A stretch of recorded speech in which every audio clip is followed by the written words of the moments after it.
وقوف جيدا في هذه الكرة الثابتة، نجم تفادي قبول هدف أول. من سينفذ الكرة الأخيرة؟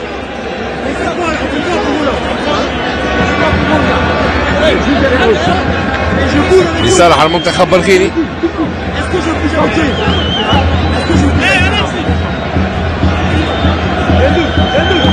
صعب هذه الكرة على الدفاع المنتخب الجزائري.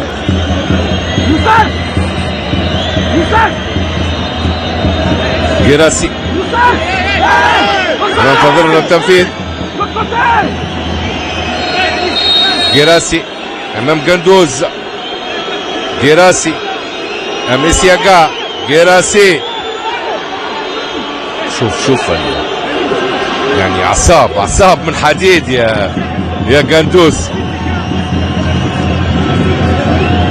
ربع ساعة أخيرة دائما التعادل أصفار. مثل هذه الكرات قد تكون حاسمة. جراسي وكذلك سياقا سيلا في تنفيذ المخالفة. جراسي والدفاع يتدخل، الدفاع يتدخل والتسديد. الحارس على تصدي، كانت مباغتة على قندوز.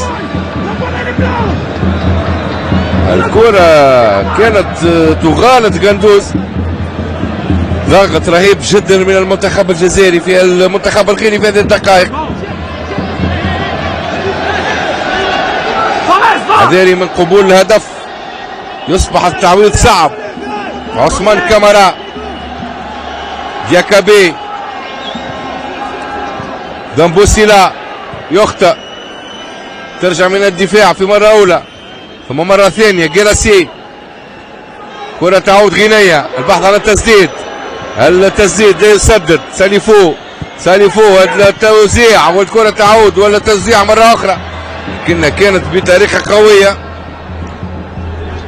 يعاني المنتخب الجزائري في هذه الدقائق، يعاني المنتخب الجزائري في آخر ربع ساعة. هاي الإعادة، شوف التسديدة من كونتي كانت مباغتة، لم يشاهد الكرة، لم يشاهد مسار الكرة قندوز، لكنه في آخر اللحظة تفطن الكرة الأخيرة. نشاهد بليلي ونشاهد بنجاح.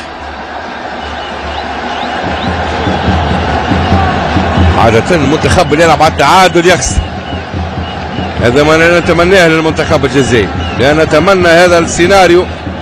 حجام ألعب طويل.